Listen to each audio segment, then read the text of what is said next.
Jake Morrison wiped the sweat from his forehead as he stared at the readings on his console. The numbers made no sense. Energy signatures this strong should not exist on an empty planet. He looked around the bridge of the stellar dawn, where his crewmates worked at their stations. "Captain Zethkree," Jake called out to the tall, blue-skinned alien who commanded their ship. "These readings are getting stronger. Something down there is producing massive amounts of power." The captain's 4 eyes focused on Jake's screen. Zethkree had been exploring space for over 50 years, but he had never seen anything like this. "Show me the data," he said in his deep, careful voice. Jake transferred the information to the main screen. Bright patterns of energy swirled across the planet's surface like a living thing. The other crew members stopped their work to look. Dr. Mira Holloway, the only other human on the ship, moved closer to study the display. "This could be the discovery of the century," Mira said. Her eyes were bright with excitement. "We need to investigate this right away."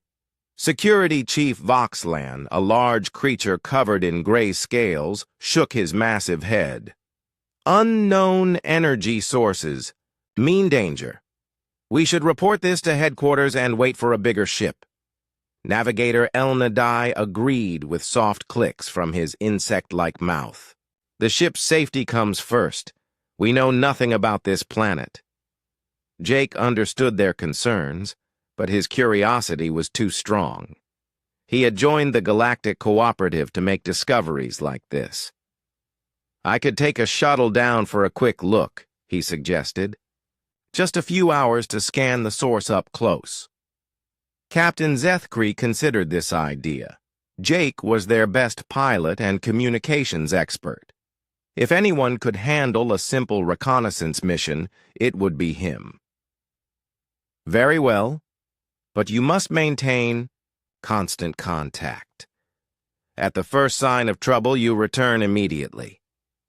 Jake nodded and began preparing for the mission. He loaded extra batteries for his equipment and made sure his emergency beacon was working. The shuttle was small but reliable, designed for exactly this type of work. An hour later, Jake sat in the pilot's seat as the shuttle separated from the stellar dawn. The planet grew larger in his window as he descended toward the atmosphere. It was beautiful, covered in green forests and blue oceans. The energy readings were coming from a continent-sized landmass near the equator. "Stellar Dawn, this is Jake," he spoke into his radio. "Entering atmosphere now. Everything looks normal." "Copy. That, Jake," came Mira's voice. "We're tracking you on sensors. Keep us updated." The shuttle shook as it hit the planet's atmosphere. Jake had done this hundreds of times before. But something felt different today.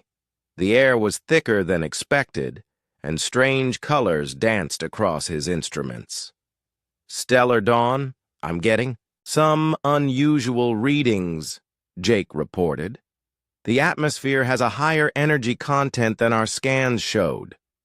Before anyone could respond, Jake's radio filled with static.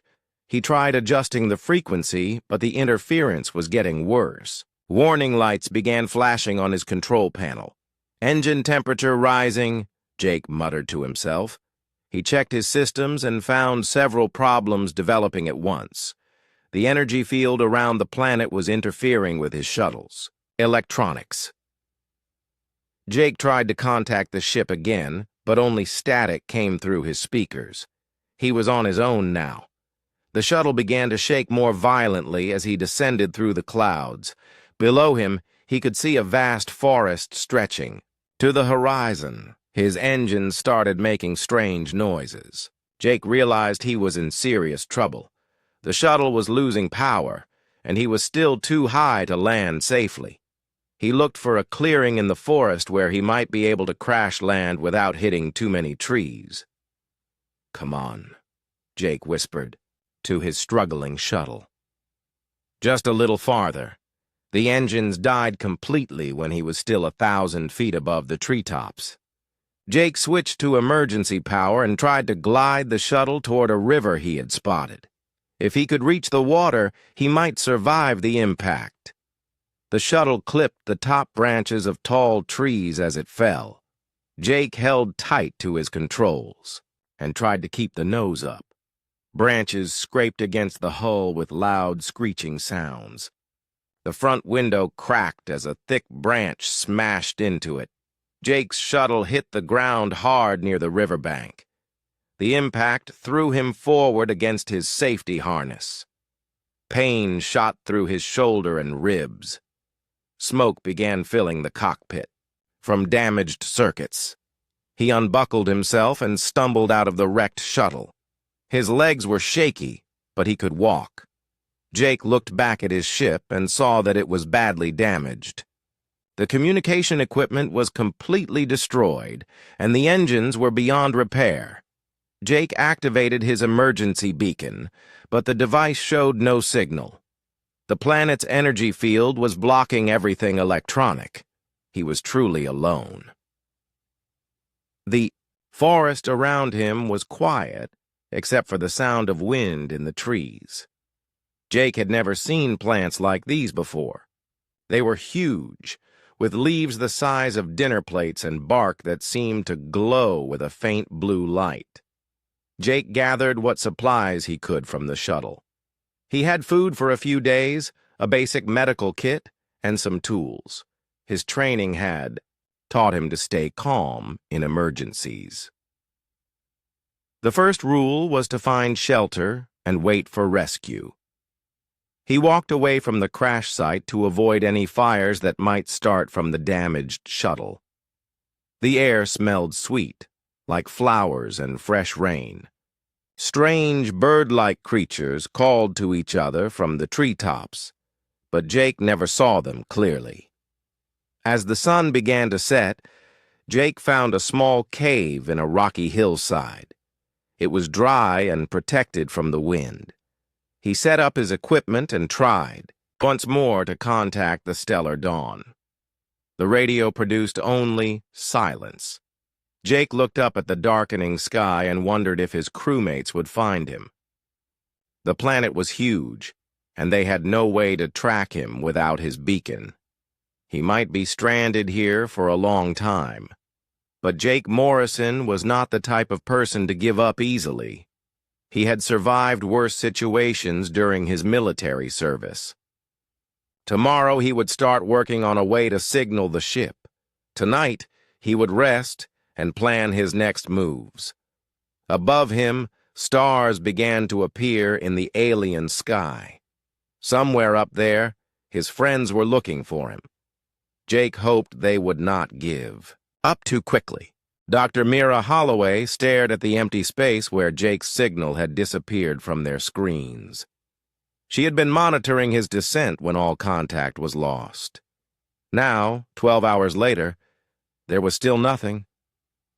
"We have to go down there," Mira said to Captain Zethkri. Jake could be hurt and waiting for help. The captain's 4 eyes showed concern, but also caution. "The planet's energy field makes scanning very difficult. We lost his signal completely. He could be anywhere down there." Security Chief Voxlan stood nearby, checking his weapons. The large-scaled alien was always ready for action. "I will lead a search team," he announced. "We can find the crash. Sight and track him from there." Navigator Elnadai clicked his mandibles nervously. "The interference is too strong. Our equipment will not work properly on the surface. This planet is dangerous." Despite the risks, Captain Zethkri agreed to organize a search mission. He could not abandon a crew member without trying everything possible. "Dr. Holloway, you will join the search team. You know Jake best and might spot clues others would miss." The search team prepared quickly. Mira packed medical supplies in case Jake was injured. Voxlan brought heavy scanning equipment and weapons for protection. Elndai would pilot their shuttle and provide navigation support. They departed the stellar dawn in the ship's largest shuttle. Elndai carefully guided them through the planet's atmosphere, following the path Jake had taken the day before. The energy interference affected their instruments immediately. "Sensors are almost useless," Elendai reported. "I can barely see 100 meters ahead." Voxland tried his military-grade scanners, but they showed only fuzzy, unclear images. "This planet's energy field blocks everything. We will have to search with our eyes." They found Jake's crash site after 2 hours of careful flying. The damaged shuttle sat in a clearing near a river, its hull blackened and broken. Smoke still rose from the wreckage. Mira's heart sank when she saw the destruction. How could anyone survive that crash? They landed nearby and began searching the area. Voxland used his tracking skills to follow footprints leading away from the shuttle. The trail showed that someone had walked away from the crash, which gave them hope. "Jake left the shuttle alive," Mira said with relief. "These footprints are definitely human." The trail led into the thick forest. Strange sounds echoed through the trees, calls from unknown animals and the creaking of massive branches. The team followed the footprints for several hours before losing the trail on rocky ground. "The tracks disappear here," Voxland said, studying the stone surface. He could have gone in any direction. Mira called Jake's name loudly, hoping he might hear them. Her voice echoed through the forest, but no answer came back. They set up their equipment and tried to scan for human life signs. Still nothing. Elendai said, frustrated. "This interference makes our technology useless." As the day went on, the search team found more signs that worried them. Large animal tracks crossed their path, prints from creatures much bigger than anything they had seen before. Scratch marks on tree trunks showed that powerful predators lived in this forest. "These claw marks are fresh," Voxland observed. "Made by something with very sharp teeth. Jake would be helpless against creatures like this." Mira refused to give up hope. "Jake is tough and smart. He knows how to survive in dangerous places." But even she was starting to worry. They had been searching for 8 hours without finding any sign of Jake beyond the initial footprints. The forest was huge, and he could be anywhere. That evening, they returned to their shuttle to rest and plan the next day's search. Mira contacted the Stellar Dawn to report their progress. "We found the crash site, but no sign of Jake," she told Captain Zethkri. "The forest is too big to search without better equipment." The captain's voice came through with static. "The planet's interference is getting stronger. We may need to move the ship to a safer distance." "No!" Mira protested. "We can't abandon Jake. Give us more time." The second day of searching brought more frustration. They divided into smaller groups to cover more ground, but the results were the same. The forest seemed to swallow all traces of Jake after the first few hundred meters from his shuttle. Worse, their equipment kept malfunctioning. Scanners showed false readings, radios filled with static, and even their shuttle's navigation system was becoming unreliable. "This planet is fighting us," Elendai said during their lunch break. "Maybe Jake is already dead. We could be risking our lives for nothing." Voxland agreed. "I have tracked many creatures, but this forest hides all signs. The interference makes our technology worthless. We are searching blind." Mira wanted to keep trying, but she could see that her alien crewmates were losing hope. They came from species that valued logic over emotion. To them, continuing a hopeless search was foolish. Their situation became worse when a sudden ion storm struck the planet. Lightning filled the sky, and powerful winds shook their shuttle. Captain Zethkri contacted them immediately. "You must return to the ship now," he ordered. "This storm could damage the Stellar Dawn if we stay in orbit much longer." "Just a few more hours," Mira begged. "We might find something." "Negative. The storm is too dangerous. Return immediately." Mira felt tears in her eyes as they flew back to the stellar dawn. She watched the forest disappear below them, knowing that Jake was somewhere down there. Maybe he was watching their shuttle leave. Maybe he was calling for help that would never come. Back on the ship, Captain Zethkri made his decision. "We have done everything possible. The search is over. We must report Jake as missing and continue our mission." "You can't just abandon him," Mira argued. "He's still alive down there." "The bait." Captain's expression was sad but firm. "I am sorry, Dr. Holloway, but I cannot risk the entire crew for one person. The storm is getting worse, and we must leave orbit now." Mira watched through the ship's windows as the planet grew smaller. They were leaving Jake behind, alone on a dangerous world with no way to call for help. She promised herself that someday she would return to find him. The stellar dawn jumped to hyperspace, carrying its crew to their next assignment. Behind them, the planet continued spinning in space, keeping its secrets hidden in the vast forest below. Jake woke up on his third morning alone, with pain shooting through his left shoulder. The crash had injured him more than he first realized, but he was alive and could still move. He crawled out of his small cave and looked up at the empty sky. No, rescue ships appeared on the horizon. Jake was starting to understand that his crewmates might not find him in this vast forest. The planet's energy field blocked all electronic signals, making him invisible to their scanners. He needed to focus on staying alive. Jake's military training had taught him the basics of survival. First priority was water, which he had from the nearby river. Second was food, which would become a problem soon. Jake spent the morning exploring the area around his cave. The forest was full of strange plants and unusual sounds.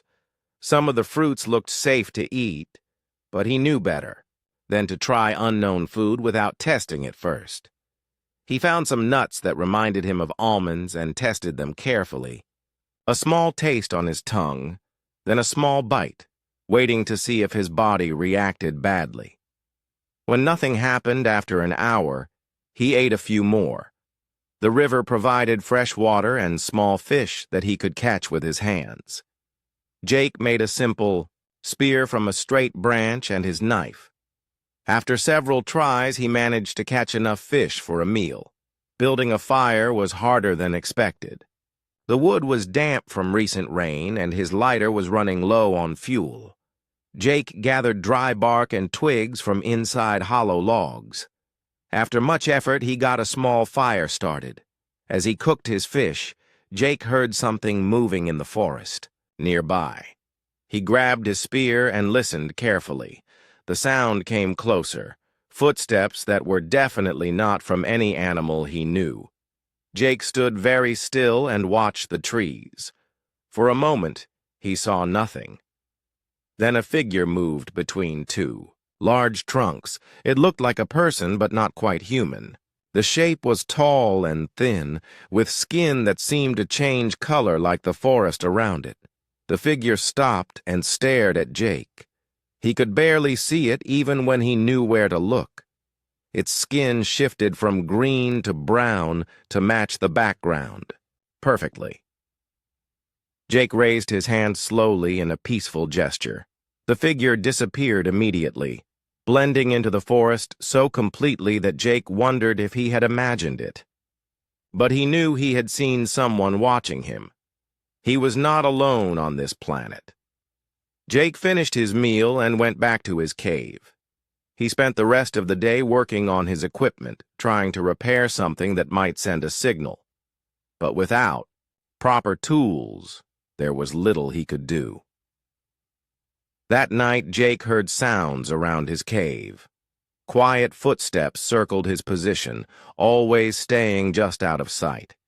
He kept his fire burning and his spear ready, but no one approached. The next morning, Jake found something surprising near his cave entrance. Someone had left 3 large fruits and a container of clean water while he slept. The fruits were unlike anything he had seen before, with purple skin and sweet orange flesh inside. Jake was amazed. The mysterious people of this planet had watched him and decided to help. They could have killed him easily while he slept, but instead they brought food. This was a good sign. He ate one of the fruits and found it delicious and filling. Then he sat in plain view near his cave and waited. If these people wanted to make contact, he would show them that he was peaceful. Hours passed before Jake saw movement again. This time, 3 figures emerged from the forest and approached slowly. They were humanoid, but clearly not human. Their skin changed color constantly, and they moved with incredible grace. Jake stood up carefully and placed his spear on the ground. He raised both hands to show he was unarmed. The 3 figures stopped about 20 feet away and spoke to each other, in a language of soft clicks and musical tones. The center figure, who seemed to be their leader, stepped forward. It was taller than Jake, with large eyes that showed intelligence and curiosity. The being spoke in its musical language and pointed at Jake. Jake pointed to himself and said, "Jake." Then he pointed at the being and waited. The alien understood. Immediately. It pointed to itself and made a sound like Kelthan. Jake repeated the name and the being nodded approvingly. This was first contact between humans and an unknown species. Jake felt the importance of the moment. Everything he did now would shape how these people thought about humans forever. Kelthan gestured toward the forest and spoke again.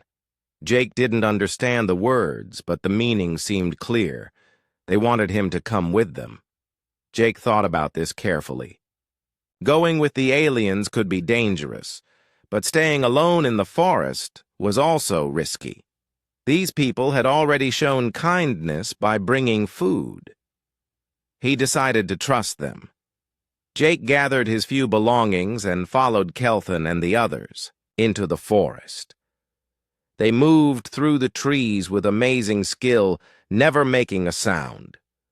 Jake tried to follow quietly, but felt clumsy compared to their grace. After an hour of walking, they reached a village that took Jake's breath away. Buildings grew from the living trees themselves, shaped by some process Jake couldn't understand. Bridges of woven branches connected the tree houses high above the ground. People emerged from the buildings to stare at Jake. They all had the same color-changing skin and graceful movements. Children hid behind their parents, curious but cautious, about the strange visitor. Kelthan led Jake to the largest treehouse, where an elderly figure waited. This person's skin was darker and moved more slowly than the others. Age lines marked its face, but its eyes were sharp and intelligent. The elder spoke to Kelthan in their musical language. Jake caught a few sounds that might have been questions. Then the elder looked directly at Jake and spoke a single word that sounded like Shantok. Jake pointed to himself and said his name, then pointed to the elder and repeated Shantok. The elder nodded and smiled, showing teeth that were slightly pointed but not threatening. Shantok gestured for Jake to sit on a woven mat. Food was brought, more of the purple fruits, along with vegetables Jake didn't recognize, and meat that tasted like chicken. As Jake ate, he noticed how the villagers lived. Everything was made from natural materials, but with incredible skill. Their tools were carved from special woods and stones. Their clothes were woven from plant fibers in patterns that seemed to move and shift. But what amazed Jake most was how their technology worked without electricity. Water flowed through living tubes that grew from the trees. Light came from plants that glowed softly in the darkness. Even their cooking fires burned without smoke. These people had learned to work with nature instead of fighting it. Their whole civilization was built around living in harmony with their forest environment. Shantok spoke to Jake again, this time making hand gestures along with the words. Jake began to understand that they were trying to learn about him and where he came from. Jake pointed to the sky and made flying motions with his hands. He drew pictures in the dirt showing his shuttle and the crash. Shantok watched carefully and asked questions in their musical language. The communication was slow and difficult, but Jake could see that Shantok was very intelligent. The elder understood that Jake came from somewhere far away and was stranded on their world. As the sun set, Shantok led Jake to a small treehouse where he could sleep. The bed was made from soft moss and woven blankets. It was more comfortable than his cave had been. Jake lay awake thinking about his situation. He was no longer alone and no longer in immediate danger. These people seemed friendly and willing to help. But he was still stranded on an alien world with no way to contact his ship. Tomorrow he would start learning their language and trying to understand their culture. Maybe together they could find a way to signal for rescue. And if not, maybe he could build a new life here among the Keth Mori, as he was learning to call them. The forest sounds outside his window were becoming familiar and comforting. Jake closed his eyes and slept peacefully for the first time since his crash. 3 weeks had passed since Jake first arrived in the Keth Mori village. Each day brought new discoveries about these remarkable people and their way of life.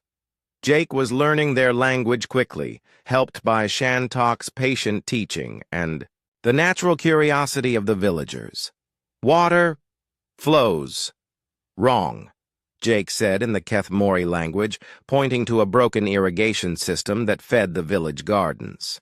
The flowing tubes that carried water from the river had been damaged by a fallen tree, and the gardens were starting to dry up. Shantok nodded sadly. Many seasons to grow new tubes. Plants will die. Jake studied the problem carefully. The Keth Mori grew their water systems from living plants, which took years to mature. But Jake saw a solution using the principles he had learned as an engineer. I can help, Jake said. Make water flow again. Need tools. He drew diagrams in the dirt showing how to build a temporary bypass using bamboo-like plants and simple gravity. Flow. The Keth Mori watched with interest as Jake explained his idea. Kelthan, who had become Jake's closest friend in the village, helped gather the materials. Working together, they built a system of connected tubes that carried water around the damaged section. When Jake opened the flow, clean water rushed through the new pipes and into the gardens. The villagers cheered and clapped their hands. Children ran alongside the flowing water, laughing with delight.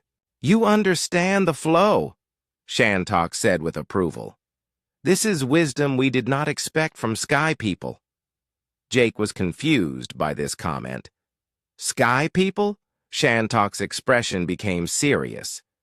Others have come from above before. They took much and gave nothing. They saw only resources to steal. This was the first Jake had heard about previous contact with space travelers. He sat with Shantok that evening to learn more about the Keth Mori's history with outsiders. Long ago, metal ships came from the stars, Shantok explained. The people inside had no respect for living things. They cut down our forests and dug holes in our earth. When we asked them to stop, they used weapons against us. Jake felt ashamed, even though he had nothing to do with those earlier visitors. Not all sky people are the same, he said. Some of us want to learn and help. This we see in you, Shantok replied. You work with the flow instead of against it. You respect our ways. Over the following days, Jake spent more time exploring the village and learning about Kethmori technology. What he discovered amazed him. These people had developed science that seemed impossible by human standards. In the workshop of Master D, Builder Torlak, Jake watched the creation of tools that seemed to think for themselves. Cutting instruments that knew exactly how deep to cut. Measuring devices that adjusted their readings based on what they were measuring. How does this work? Jake asked, examining a hammer that somehow knew how hard to strike. Torlak smiled and tapped the side of his head. We grow tools with memory. Plants learn what we need them to do. Jake realized that the Kethmori had developed biotechnology far beyond anything humans had achieved. They didn't just use plants and animals. They bred them to perform specific functions. In another part of the village, healer Nemara showed Jake medicines that adapted themselves to each patient's needs. Plants that could diagnose illness by touch and then change their chemical composition to provide the right treatment. This is incredible, Jake said. Your people could help heal diseases that we cannot cure. Nemara looked thoughtful. Perhaps sky people and forest people could learn from each other. But the most amazing discovery came when Shantok showed Jake the village's hidden defenses. Deep beneath the largest trees, passages led to chambers filled with devices that Jake couldn't understand. When the metal ships came before, we were not ready, Shantok explained. Now we are prepared. Jake stared at walls covered with what looked like growing circuits. Organic computers that pulsed with soft light, displays that showed images of the entire star system around their planet. You have been watching space? Jake asked in amazement. We learned to see far after the first visitors left, Shantok said. We know when ships come and go. We saw your metal bird fall from the sky. This changed everything Jake thought he knew about the Kethmori. They weren't a primitive people who happened to live in harmony with nature. They were an advanced civilization that had chosen to hide their true capabilities. Why didn't you help me sooner? Jake asked. We needed to learn what kind of person you were, Shantok replied. The others who came before seemed friendly at first. Only later did we see their true nature. Jake spent hours in the underground chambers, trying to understand Kethmori technology. Their computers were grown rather than built, using principles that combined biology with quantum physics in ways human science had never imagined. Could these systems send a message to space? Jake asked. Shantok considered this carefully. Perhaps, but such a message might bring more of the wrong kind of visitors. Jake understood their caution. The Kethmori had been hurt by contact with aggressive space travelers before. They had every right to be suspicious of outsiders. My friends are different, Jake explained. They explore to learn, not to take. They respect other cultures. You believe this truly? Shantok asked. Yes, Jake said without hesitation.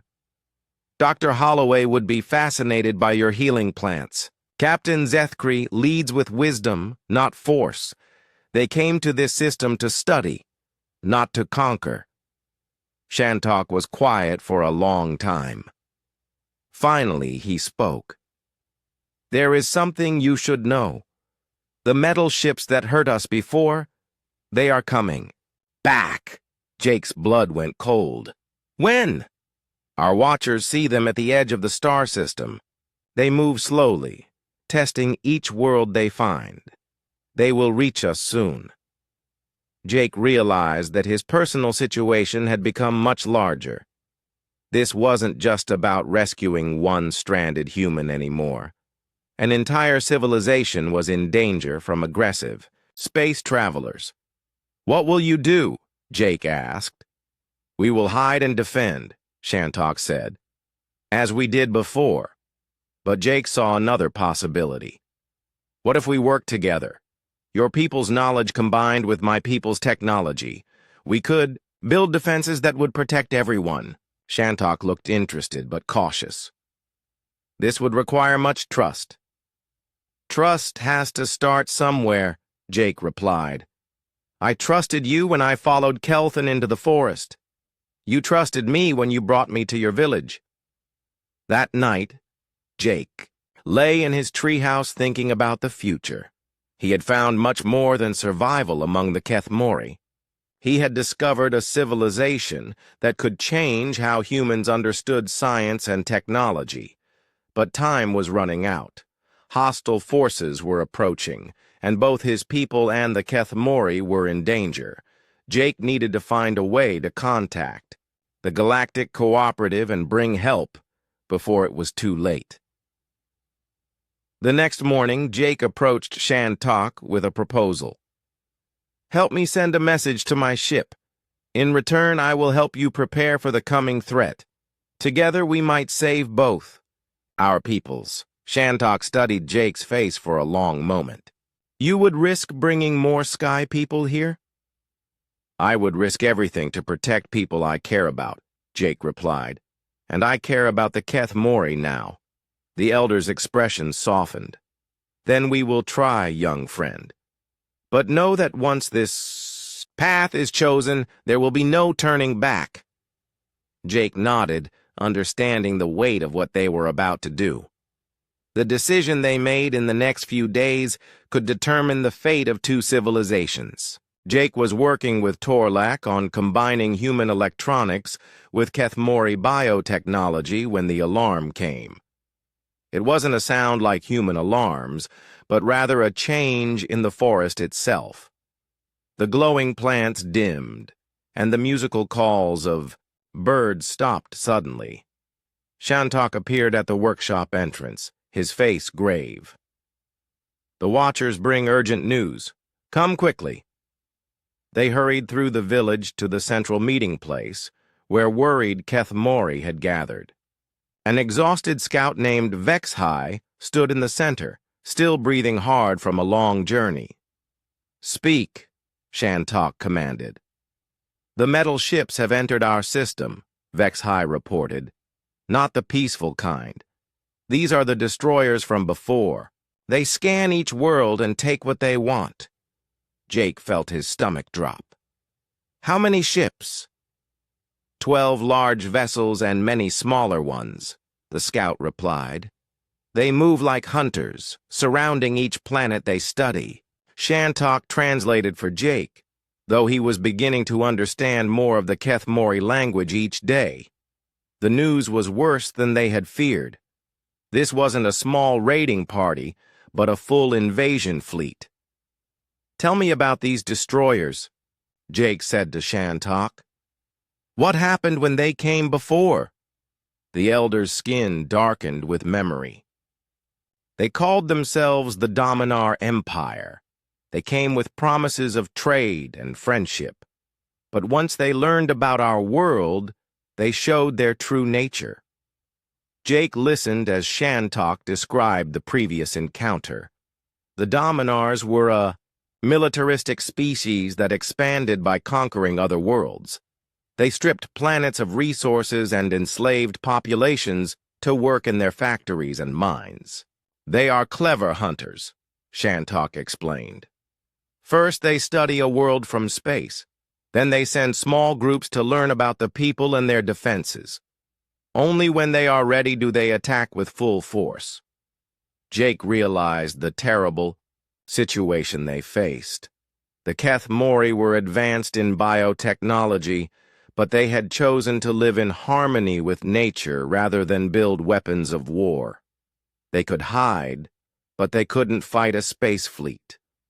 "How long before they reach this planet?" Jake asked. Vexhai checked a device that looked like a living crystal. "If they follow the same pattern as before, they will arrive here in 15 days. 15 days to prepare for an invasion." Jake's mind raced through possibilities. The Keth Mori had defensive capabilities, but not enough to stop a determined attack. They needed help from the Galactic Cooperative. "We have to send that message now," Jake told Shantok. "My people need to know about this threat." Shantok nodded. "Then we will use the deep chamber." They descended into the hidden technology center beneath the village. Jake was amazed again by the organic computers and quantum communication devices grown from living crystal, but now he saw them with new eyes, understanding their defensive purpose. "This chamber can reach far into space," Shantok explained, "but using it will reveal our location to anyone listening." "The Dominars probably know where you are already," Jake said. "Hiding won't help if they're determined to take your world." Working together, Jake and Torlak began modifying the Keth Mori communication system. They needed to combine the organic quantum transmitter with Jake's knowledge of galactic cooperative signal protocols. The work was difficult because the two technologies were so different. Human electronics used metal circuits and electrical power. Keth Mori biotechnology used living processes and quantum effects. Making them work together required completely new approaches. "Your people think like machines," Torlak observed as they worked. "Ours think like growing things. Perhaps together we can think like both." Jake found this insight helpful. Instead of trying to force the technologies to work the same way, they created hybrid systems that used the best of both approaches. The result was unlike anything either species had built before. 3 days of intense work produced a communication array that could penetrate the planet's energy field and reach deep space.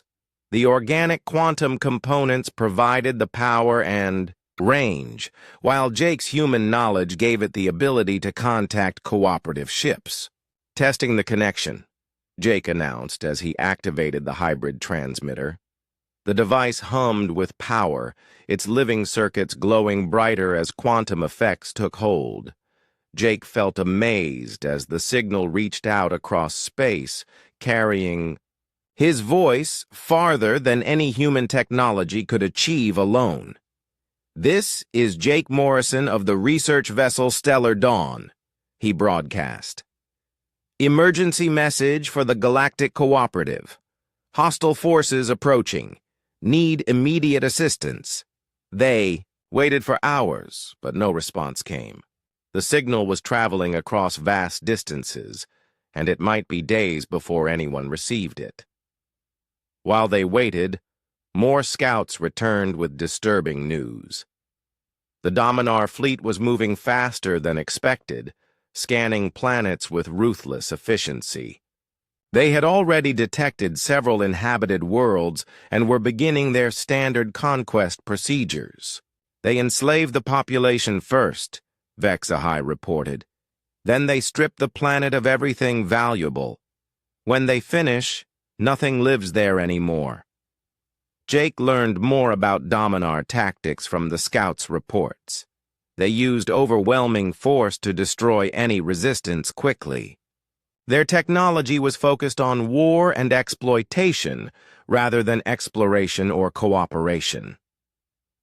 "Your Galactic Cooperative," Shantok asked Jake. "Are they strong enough to fight the Dominars?" Jake considered this carefully. "The Cooperative prefers peace, but they have powerful ships when needed. The problem is getting them here in time. On the 4th day, their patience was rewarded." A faint signal came through the quantum transmitter, weak but clear. "Jake Morrison, this is Dr. Mira Holloway aboard the New Horizon. We received your message. Are you safe?" Jake's heart leaped with joy at hearing his friend's voice. "Mira, I'm alive and safe with friendly locals, but we have a serious problem." He quickly explained the situation to Mira, describing the approaching Dominar fleet and the threat to the Keth Mori. He emphasized the importance of the biotechnology he had. Discovered and the need for immediate military support. The Dominars have a 12-ship fleet, Jake reported. They'll reach this planet in about 10 days. We need everything the cooperative can send. Mira's response was filled with determination. We're already gathering ships, Jake. Captain Carter has convinced the Council that this represents a major threat to cooperative space. Help is coming, but even good news carried problems. How many ships can you bring? Jake asked. 6 vessels, including 2 military cruisers, Mira replied. It's the fastest response we can organize. 6 ships against 12. Not good odds, especially since the Dominars specialized in warfare while the cooperative ships were designed for exploration and research. Jake looked at Shantok, who had been listening to the conversation through the translation device they had built. My people are coming to help, but they are outnumbered. Then we must be ready to fight alongside them, Shantok replied. The Kethmori have defenses your friends do not expect. Over the next few days, Jake learned about the hidden military capabilities the Kethmori had developed since their first encounter with the Dominars. Their biotechnology could create weapons that adapted to any threat. Their organic computers could hack into enemy systems using quantum effects that metal-based technology couldn't defend against. We learned much from studying the wreckage the Dominars left behind, Torlak explained. Their weakness is that they depend too much on machines. Living systems can think in ways their computers cannot predict. Jake began to see possibilities for combining Kethmori biotechnology with cooperative military equipment. The result could give them advantages the Dominars wouldn't expect, but time was running short. The enemy fleet was now only 7 days away, and the cooperative ships wouldn't arrive for at least 5 more days. The Kethmori would have to hold their world alone for at least 2 days of fighting. We need to prepare for the worst, Jake told the village council. The Dominars might attack before help arrives. Shantok's response surprised him. Then we will show them that the Kethmori are not the same people they conquered before. We have grown stronger in the time since they left. Jake looked around at the determined faces of the village leaders. These people had learned from their past defeat and spent years preparing for this moment. They might not have metal warships, but they had something the Dominars couldn't understand: the ability to make their entire world fight back. The battle for the Kethmori homeworld was about to begin, and Jake would fight alongside his new friends to protect everything they had built together. The sound of approaching spacecraft filled the sky above the Kethmori forest. Jake looked up from the defensive preparations he was helping coordinate and saw 6 sleek vessels descending through the clouds. After months of being stranded, his rescue had finally arrived. But this wasn't just a rescue anymore. Jake was now part of something much larger, a first contact situation that could determine the future of both human and Kethmori civilizations. They, "Come as you promised," Shantok said, standing beside Jake as they watched the ships land in the clearing they had prepared. Jake nodded, feeling both excitement and nervousness. Remember, some of them might be suspicious at first. They've never seen technology like yours. The largest ship settled to the ground with a soft hiss of landing thrusters. Jake recognized it as a cooperative exploration vessel, but it had been modified with additional armor and weapons. The Dominar threat was being taken seriously. Dr. Mira Holloway was the first person to emerge from the ship, followed by a woman Jake didn't recognize wearing a captain's uniform. Behind them came a mixed crew of humans and aliens, all carrying scientific equipment and communication devices. "Jake!" Mira ran toward him with tears in her eyes. They embraced warmly while the other crew members watched in amazement. Jake had changed during his time with the Kethmori. His clothes were made from plant fibers, and his skin was tanned from working outdoors. "I can't believe you survived," Mira said. "When we lost your signal, we thought—" "I had good teachers," Jake replied, gesturing toward Shantok and the other Kethmori who waited nearby. The captain approached with measured steps. She was a tall woman with intelligent eyes and the bearing of someone used to command. "Mr. Morrison, I'm Captain Lisa Carter of the New Horizon. We need to discuss the tactical situation immediately." Jake understood her urgency. "Captain, I'd like you to meet Shantok, the elder of this village and a leader among the Kethmori people." Shantok stepped forward and spoke in accented but clear English. "Welcome to our world, Captain Carter. Jake has taught us much about your people." The captain's eyes widened in surprise.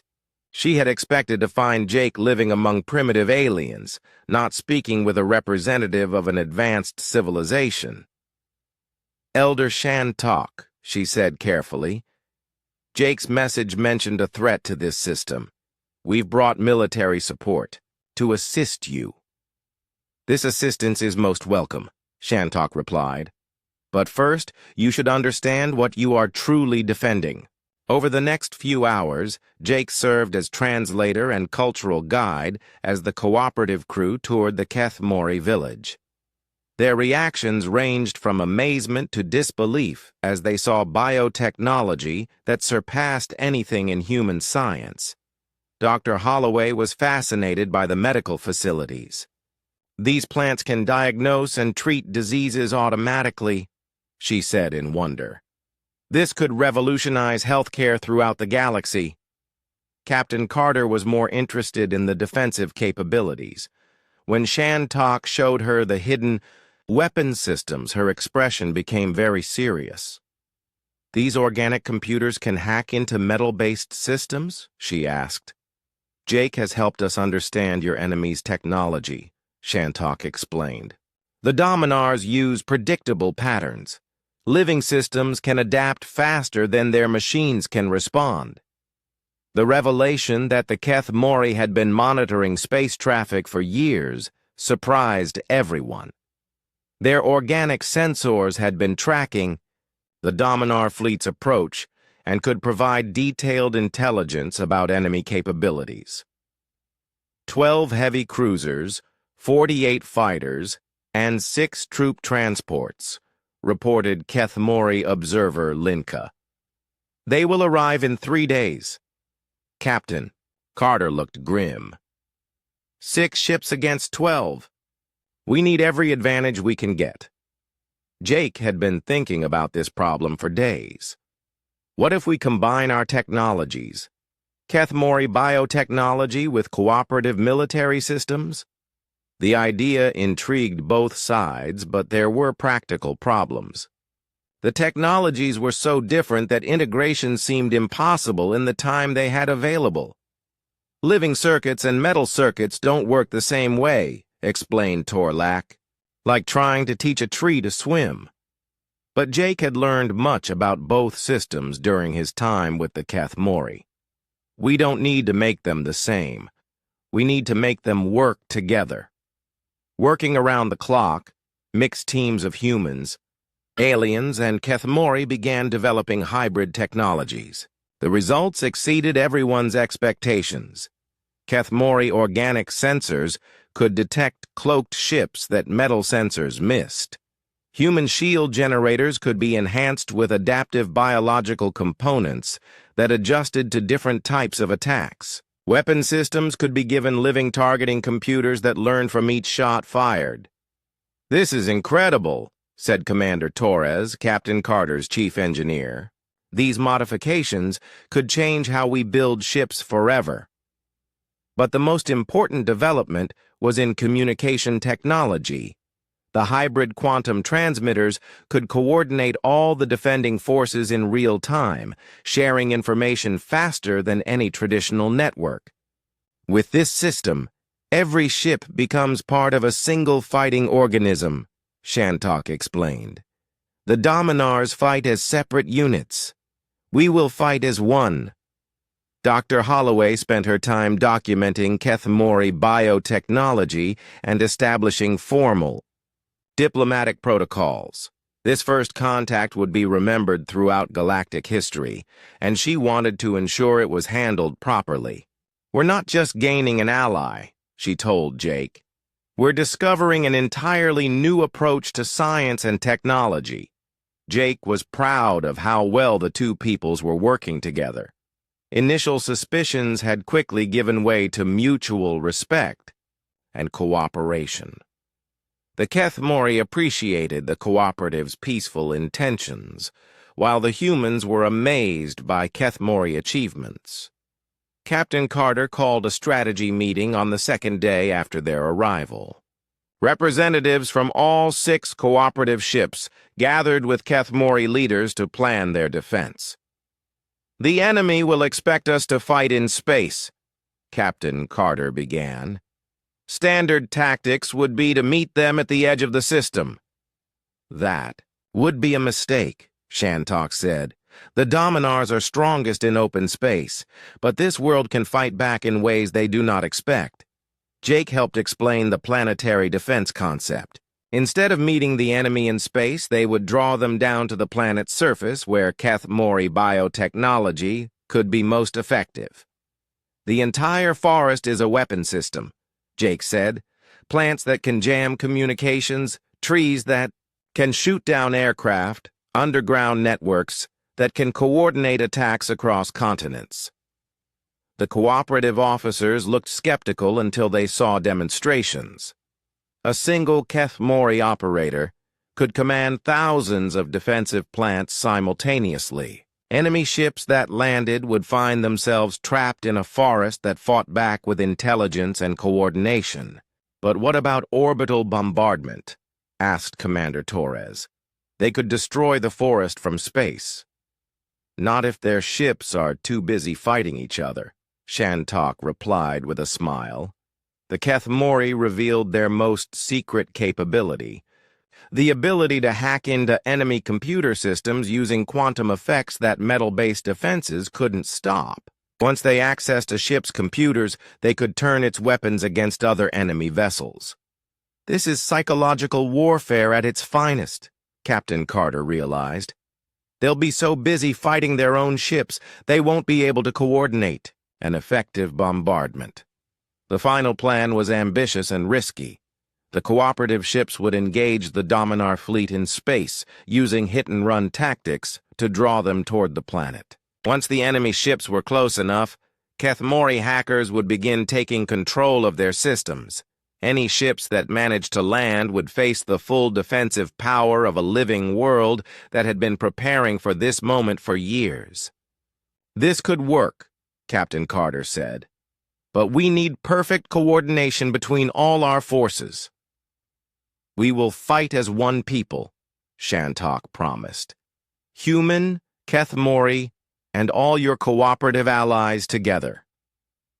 Jake looked around the meeting room, at the faces of 2 civilizations preparing to defend their freedom together.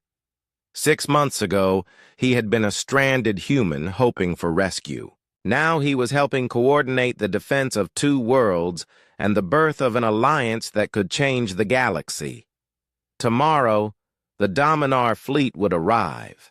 But Jake was no longer afraid. The search party that had given up after 2 days had unknowingly set in motion events that would give both civilizations the strength to face any threat together. The first test of the human-Kethmori alliance came sooner than expected. Long-range sensors detected 3 Dominar scout ships approaching the planet ahead of the main fleet. They moved carefully, scanning for defenses and population centers. Perfect, Captain Carter said from the command center they had established in the Kethmori village. Let's show them what they're really facing. Jake watched as Shantok communicated with defensive networks across the planet using nothing more than touch-based interfaces grown from living crystal. The forest itself became a sensor array, tracking the scout ships with precision that amazed the cooperative officers.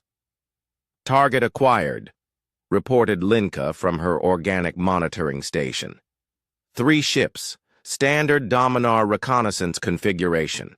Initiating system infiltration, announced Torlak, his hands moving across a wall of living circuits that pulsed with quantum energy.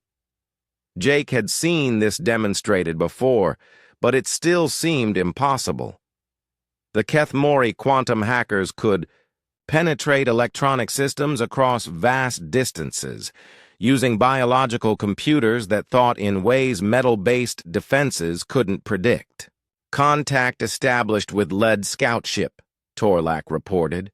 Their computer systems are confused. On the main display, they watched as the Dominar scout ship began behaving erratically. It turned in circles, fired weapons at empty space, and sent contradictory reports back to its fleet. Dr. Holloway leaned forward in fascination. "How are you doing this?" "Dominar computers think in straight lines," Shantok explained. "Our systems think like growing plants, always adapting, always changing. Their security cannot understand our approach. The second scout ship tried to assist the first but soon fell victim to the same quantum interference. Its weapon systems turned against the third ship, forcing all 3 vessels to retreat in confusion." "Incredible," Captain Carter said. "You disabled 3 warships without firing a shot," but Jake noticed concern on Shantok's face. "What's wrong?" "The main fleet will learn from this," the Elder explained. "The Dominars adapt quickly to new threats. This tactic will work only once or twice before they develop countermeasures." The successful test convinced the remaining skeptics among the cooperative crew. When the full enemy fleet arrived the next day, both civilizations were ready to fight as one. The Dominar fleet emerged from hyperspace in perfect formation, 12 heavy cruisers surrounded by clouds of smaller vessels. Their commander immediately began standard conquest procedures, demanding surrender and threatening destruction. "Unidentified vessels, you are trespassing in Dominar space," came the transmission. "Surrender immediately or face annihilation," Captain Carter responded calmly. "This is Captain Lisa Carter of the Galactic Cooperative. You are the ones trespassing here. These people are under our protection." "The Cooperative protects weaklings and primitives," the Dominar commander replied with contempt. "We will show you the price of interference." The battle began when the Dominar fleet moved toward the planet. The 6 cooperative ships rose to meet them, their hybrid modifications gleaming with both metal and organic components. Jake watched from the command center as the space battle unfolded on quantum displays that showed every detail in living color. The cooperative ships used hit-and-run tactics, striking fast and retreating before the heavier Dominar vessels could respond effectively. "Now," Shantok said quietly. Across the planet, thousands of Kethmori hackers began their assault on the enemy fleet. Quantum interference flooded through space, seeking electronic systems to confuse and control. The effect was immediate and devastating. 3 Dominar cruisers suddenly turned their weapons on their own escort ships. Fighter squadrons began attacking each other as their navigation systems fed them false information. "What is happening?" the Dominar commander demanded over the communication channels. "Our ships are malfunctioning," but it wasn't malfunction. It was the planet itself fighting back. Every computer system in the Dominar fleet was under assault by biological quantum processors that thought in ways their programmers had never imagined. Captain Carter took advantage of the chaos. "All ships, concentrate fire on the command vessel. End this quickly." The New Horizon and its escorts focused their attacks on the Dominar flagship, while enemy ships continued firing at each other in confusion. Within minutes, the command ship was disabled and drifting helplessly. "This is impossible," the Dominar commander transmitted. "No primitives could possess such technology." "These people are not primitives," Jake said, taking control of the communication system. "They are masters of biotechnology that your empire cannot understand." 3 more Dominar ships fell victim to their own weapons before the remaining vessels attempted to retreat.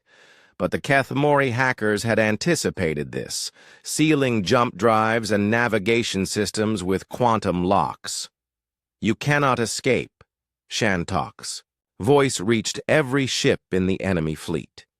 "Your computers belong to us now." The battle ended not with explosions, but with surrender. Faced with ships that no longer obeyed their commands and weapons that fired against their own allies, the surviving Dominar crews had no choice but to accept defeat. "We yield," the enemy commander finally transmitted. "What are your terms?" Captain Carter looked to Shantok before responding. This was as much the Kethmori's victory as the Cooperatives. "Your crews will be treated according to Galactic cooperative standards," the Elder said. "But your ships will be dismantled, and you will leave this system forever." The aftermath of the battle brought challenges neither side had expected. Hundreds of Dominar prisoners needed to be processed and eventually returned to their empire. More importantly, word of the victory would spread throughout the galaxy, bringing attention to both the Kethmori homeworld and the new technologies they had demonstrated. "This changes everything," Dr. Holloway said as she compiled her reports. "When other civilizations learn about biotechnology this advanced, every government in the galaxy will want to establish relations with the Kethmori." Jake understood the implications. The quiet forest world would never be isolated again. But this could be an opportunity rather than a problem if handled correctly. The Kethmori need protection while they decide how much contact they want with the outside galaxy, he told Captain Carter. And the cooperative needs time to study these new technologies properly. Over the following weeks, formal diplomatic protocols were established. The Kethmori would share selected biotechnologies with the cooperative in exchange for protection and representation in galactic affairs.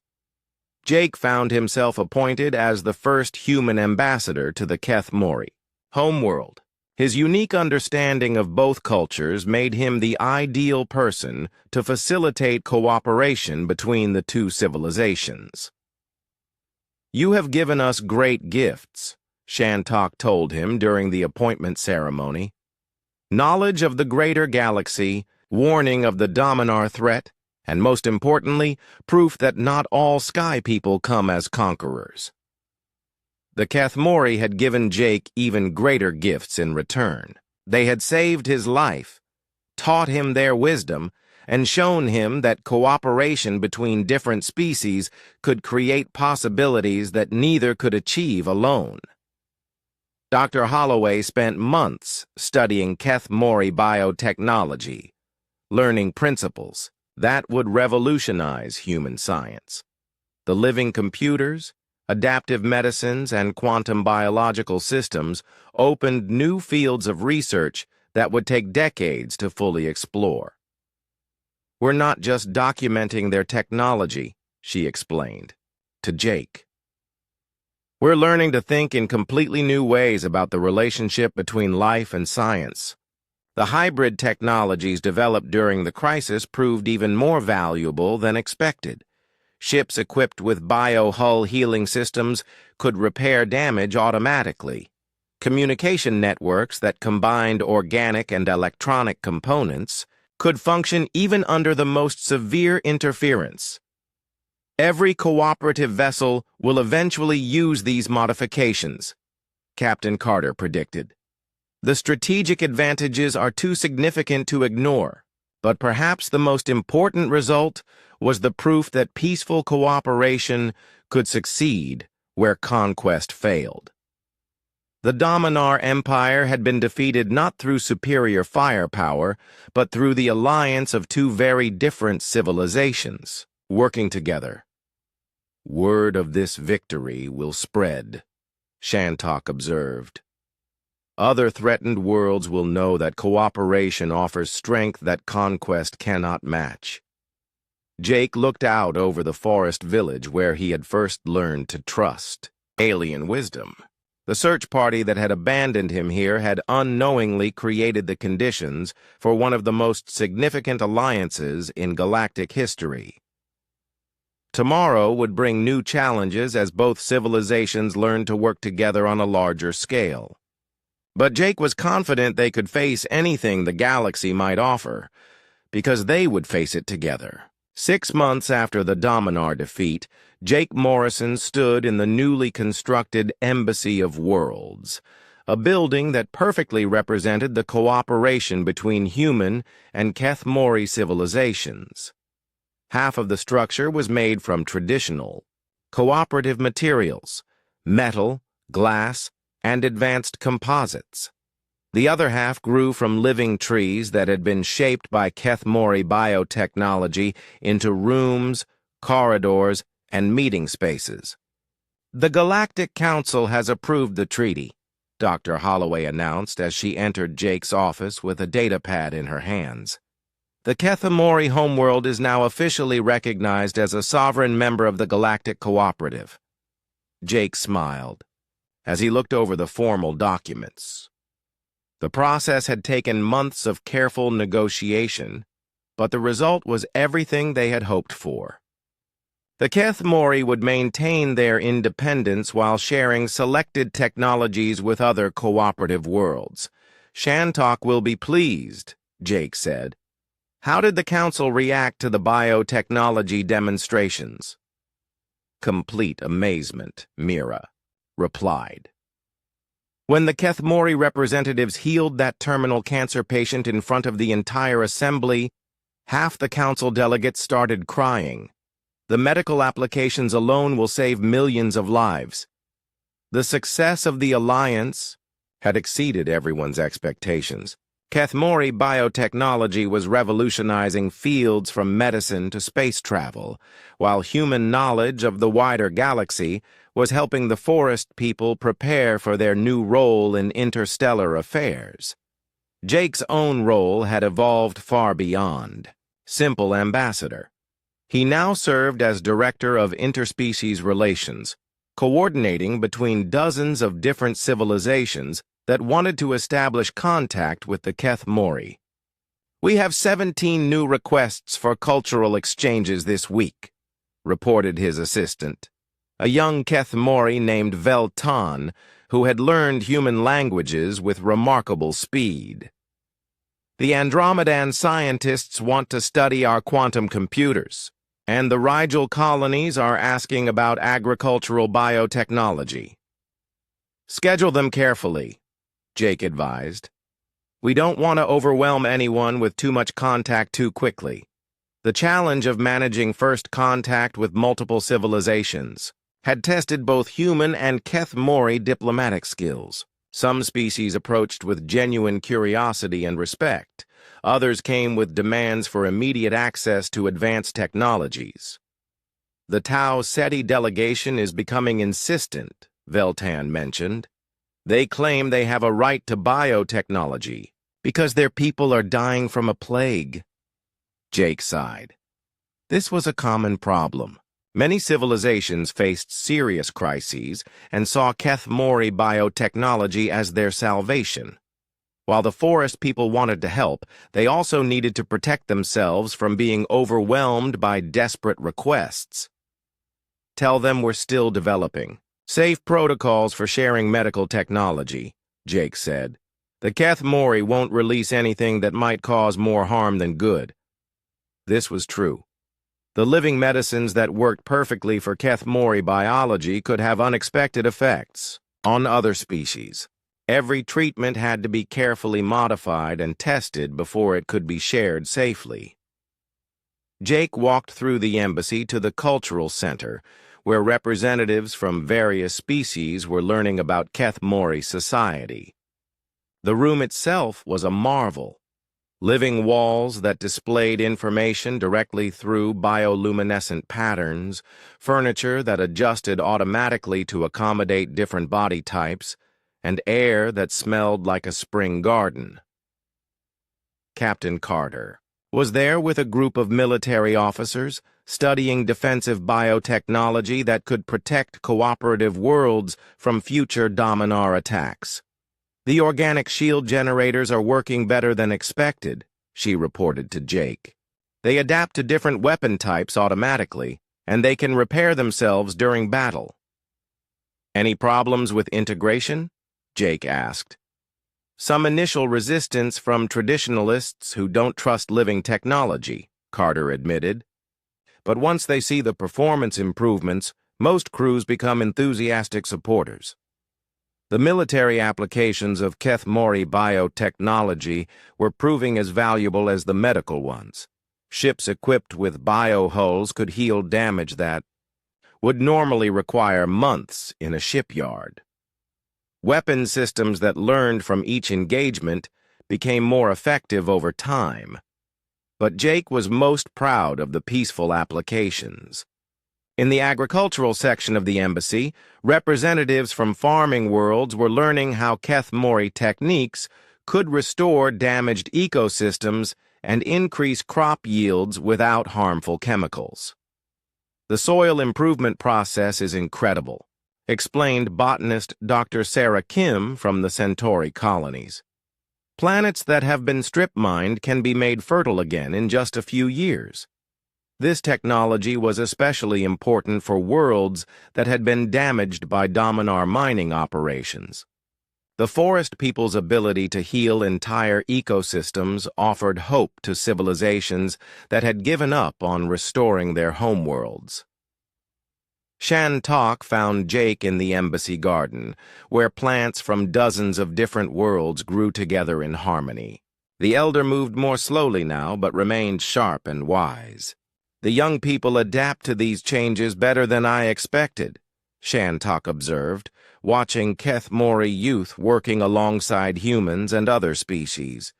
"They learn new languages and customs with enthusiasm." "Change can be difficult," Jake acknowledged. "But your people have shown incredible wisdom in managing it." The Keth Mori had indeed handled their introduction to galactic civilization with remarkable skill.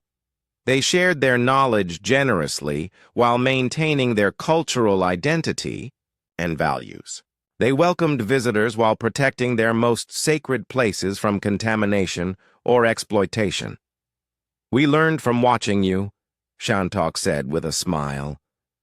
"Humans show us that it is possible to explore the galaxy while remaining true to one's own nature."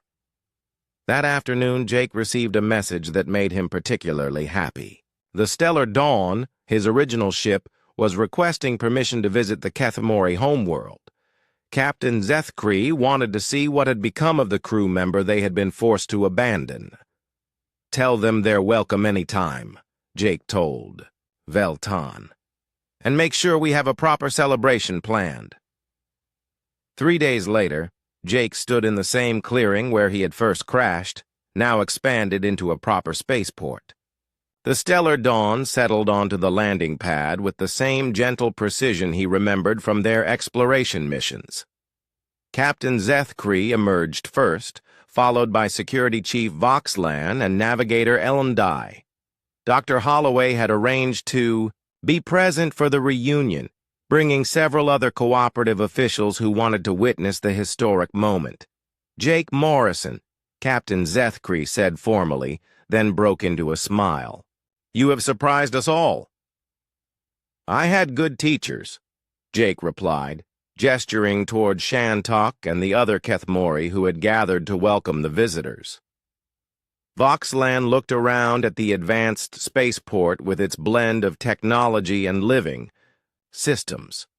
"This is not what we expected to find when we abandoned the search." "You didn't abandon anything," Jake said firmly. You made the logical decision with the information you had. That decision led to everything that followed. It was true. If the search had continued successfully, Jake might have been rescued before making contact with the Keth Mori. The alliance that was now reshaping galactic civilization might never have existed. The reunion celebration that evening brought together beings from across the galaxy. Humans, Keth Mori, and representatives from dozens of other species shared food, stories, and hopes for the future. To think this all began with a crashed shuttle, Dr. Holloway mused as she watched the diverse crowd enjoying Keth Mori hospitality. It began with trust, Shantok corrected gently. Jake trusted us enough to follow Kelton into the forest. We trusted him enough to share our secrets. Everything that followed grew from those first moments of faith. As the celebration continued, Jake found himself thinking about the future. The alliance between humans and Keth Mori had already inspired other peaceful contacts between different species. Trade routes were expanding, scientific knowledge was being shared freely, and conflicts were being resolved through cooperation rather than conquest. "What's next?" Captain Carter asked him during the evening. Jake pointed to a star chart displayed on one of the living walls. "Exploration. There are hundreds of worlds out there that might have civilizations like the Keth Mori, peoples who chose isolation to protect themselves, but who might benefit from peaceful contact." This was the mission that excited Jake most. Using the lessons learned from first contact with the Keth Mori, they could approach other hidden civilizations with respect and wisdom rather than assumptions and demands. "A new age of exploration," Captain Zethkree said thoughtfully. "Not to conquer or exploit, but to learn and cooperate." "The Keth Mori have shown us that there are many ways to be advanced," Jake explained. "Some civilizations might have technologies we can't even imagine, hidden on worlds we've dismissed as primitive." Later that night, as the guests gradually departed and the forest settled into peaceful quiet, Jake walked through the village that had become his second home. The glowing plants provided gentle light, and the sound of night creatures created a natural symphony.